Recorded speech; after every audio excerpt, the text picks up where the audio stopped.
Santhosh George sir എന്താണ് പറഞ്ഞതെന്ന് അറിയോ? യൂറോപ്പിന്റെ ഓൾഡ് ടൗണിന്റെ ഏറ്റവും മികച്ച മാതൃക ഏതെന്ന് ചോദിച്ചാൽ ഞാൻ അന്നും ഇന്നും പറയും പ്രാഗ്.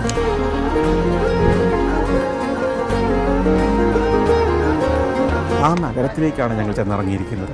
വാൾട്ടാവ നദിയുടെ മറുകരയിലെ പാർക്കിംഗ് ഏരിയയിൽ നിന്ന് ടൗൺ സ്ക്വയറിലേക്ക്, ഓൾഡ് ടൗണിന്റെ ചത്വരത്തിലേക്ക് ഞങ്ങൾ നടക്കുന്നത് ഒരു പാലം കടന്നിട്ടാണ്. ആ പാലത്തിന്റെ പേര് ചാൾസ് ബ്രിഡ്ജ് എന്നാണ്. ഈ ചാൾസ് ബ്രിഡ്ജിന്റെ അടിയിലൂടെ നദി ഒഴുകുന്നു. അത് ശാന്തമായി ഇങ്ങനെ ഒഴുകുകയാണ്. ആ സമയത്ത് ടൗൺ സ്ക്വയറിൽ ഏറ്റവും പ്രധാന ആകർഷണം എന്ന് പറഞ്ഞാൽ അവിടുത്തെ ഒരു അസ്ട്രോളജിക്കൽ ക്ലോക്കാണ്. ഈ ക്ലോക്കിൽ 12 മണിയാകുമ്പോഴേക്കും ഒരു അത്ഭുതം നടക്കും. അത് കാണാൻ വേണ്ടി എല്ലാവരും 12 മണിയോടുകൂടിയാണ് ഈ സ്ക്വയറിൽ വന്ന് നിറയുക. ഇത് 500-600 വർഷമായി പ്രവർത്തിക്കുന്ന ഒരു ക്ലോക്കാണെന്ന് ഓർക്കണം. ഇന്നേ വരെ അത് മുടങ്ങിയിട്ടില്ല.